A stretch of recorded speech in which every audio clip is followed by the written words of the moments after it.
Hello everyone, welcome back to GGN. This is part 2 for this news report today. Like I said in the end of the last video, I'll probably do 4 or 5 videos, so just keep checking them out tonight and tomorrow. Alright, so we finished off with thousands of U.S. troops arriving near the Syrian shore on the USS Eisenhower, which means they're probably Marines. I was talking about in Jordan how they had an exercise with thousands of different troops. I don't think they ever left, just like the exercise near Israel, where there was thousands of U.S. troops with Israel holding one of the biggest exercises in history. And I don't think they ever left, just like reports that were coming out of Colorado that the Russian Spetsnaz are still there and they never actually left. So I'm just going to go on a limb and assume that all of the SAS, CIA assets that are on the ground inside Syria, in and around Syria, like Turkey and Jordan, are still there. So everything's set up. Like I said, they just put a bill to President Obama about declaring a no-fly zone in Turkey on Syria's border. Germany is now funding, and NATO authorized these Patriot missiles, a battery to be set up on the Turkish border. Germany sending troops to Turkey-Syria border. The government has decided to send up to 400 troops to Turkey's border with Syria as part of a NATO mission. The troops are to accompany the Patriot missile systems requested by Turkey, like I said, funded by Germany. So Germany is at the head of this. It was going to be France and the UK, but they kind of just, they're all in it. That's the thing. And now all of a sudden Germany just came out of left field with this.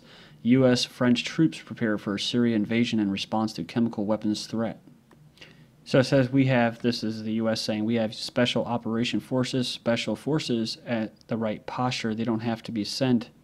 The Australian, which suggested the U.S. military troops are already near Syria and ready to intervene in the conflict if necessary. Again, I don't know if I trust DEPCA file, but it says from Paris, NATO-Arab Syria intervention imminent. The sources close to French Defense Ministry reported on the 7th of December that a Western Arab military intervention against the Assad regime is due to begin shortly with the participation of U.S., France, Britain, Turkey, Jordan, and other anti-Assad Arab nations.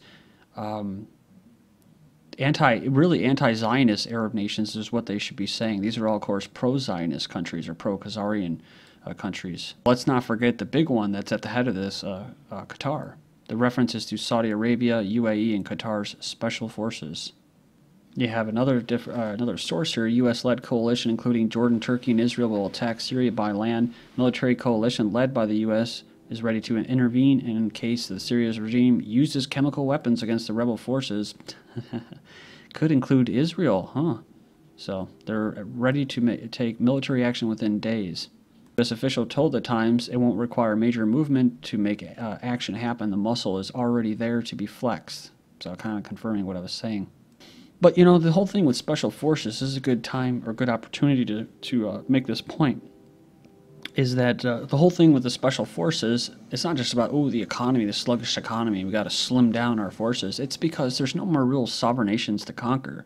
I mean, you have a big core of army like the soldiers in Iraq and Marines. I mean, they were the army for the empire, and since there's not many sovereign nations left to conquer, they go to these special forces. But I would be surprised if there was actually an operation that took place in the next month or 2 or 6 months that actually put troops on the ground, and they didn't just keep escalating the propaganda and following the Brookings Institute policy for regime change that I've covered so many times, where they basically said they want to squeeze and put pressure on Assad until people just start defecting. They want it to crumble from within. They don't want to be, they want to play the humanitarian, but they don't want to go in there and start killing people and everybody see that, and then say, well, we're humanitarians, you know. They want them to basically crumble from within. So the UN envoy is seeking a deal to oust Assad from Syria. So pretty interesting developments as well. Russia is now talking with the United States. Like I've mentioned before, Russia hasn't, it's been mostly talk. They do have a base at Tartus with special forces there as well, but they haven't really, I don't think they've really done much in the way. I think they could really care less whether Assad goes down. It just, for them, it's good if they have an invested interest for Syria to remain. Like I said, because once that goes down, then it just makes it harder for Russia to maintain security around their border and inside their country, as these Salafists and Saudis and Qataris and all those types of factions of terrorists start spilling in and around their country. because that's all, you know, that could be the goal too, to take down Russia if they're not already a complete puppet state. Covered this before, but it's back in the news. Russia accuses U.S. of using Cold War tactics over the Magnitsky Act. They've accused the U.S. of engaging in Cold War tactics and threatened a tit-for-tat retaliation after the U.S. Senate passed a bill banning Russian officials accused of human rights abuses from traveling to the country, saying, "We will also close entry to Americans who are guilty of human rights violations." So I guess, you know, Clinton and them wouldn't be allowed in Russia anymore. Syria is not Libya, says Lavrov. The Russian foreign ministry has told NATO partners that he hopes that there will be no attempts at military intervention in Syria. So while all of this is going on, don't forget in Golan Heights, Israel has their little role to play as well. What's going on in Egypt, I think, is another way for them, for Israel, to go on the offense, because you got instability in Egypt, all these protesters, and they don't, you know, they're going for independence. They realize that they got another dictatorship. I mean, they have legitimate concerns, but I just think this is so timely. It plays into Israel's hands. Clinton vows to thwart new Soviet Union. So like I said before in the last video, the U.S. did everything to help the Soviet Union. In fact, Germany had, when they were right in Russia and Stalingrad and that, they could have actually won had it not been for the United States put a bunch of money, millions of money, just totally pumped funds and cash into Russia. And they didn't just do that. They actually put a Warburg at the head while Stalin was suffering from a nervous breakdown, a Warburg, so another bloodline, to keep it going, to keep it up and running. But the whole time, then afterwards they say, ooh, the communists, the evil communists, we have to do something about them. It just makes me sick, the whole rewritten history. You know, it's not about taking sides. It's just about let's get to the damn truth here, you know? The U.S. is trying to prevent Russia from recreating a new version of the Soviet Union under the ruse of the economic integration. So Hillary said in Ireland, just before going into the meeting with her Russian counterpart Lavrov, said that there is a move to re-Sovietize the region. Says it's not going to be called that. It's going to be called a custom union. It would call the Eurasian Union that. So see, she just basically doesn't want anything that competes with NATO and the European Union and NAFTA and all that. Let's make no mistake about it. We know what the goal is, and we are trying to figure out effective ways to slow down and prevent it. I'm sure you are. It says Russian TV journalist shot dead in North Caucasus. A Russian television journalist has been shot dead in North Caucasus. They said it's not all that surprising. It usually happens, but it says here that the channel said several of its reporters had received death threats from Islamists, but that had not been part of his job to cover the Islamist insurgency.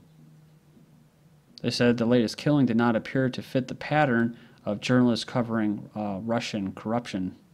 Next, wings of a scandal, Saudi princes are stopped trying to take rare falcons out of Russia. So the customs says here, seizure of 49 rare birds at the Russian customs may stir up diplomatic scandal between Russia and Saudi Arabia as two members of the Saudi royal family are involved. They were found trying to get them exported, and they said here that they refused to grant them an export license, so they basically try to steal them out of there. Another story on the same lines, Sudan captures vulture with Israeli spying device, says the media. They added that the bird had a leg band with the labels that read in Hebrew, Israel Nature Service and Hebrew University Jerusalem. Of course, Israel basically denied it, saying that it was for ecologists and stuff like that, which makes sense.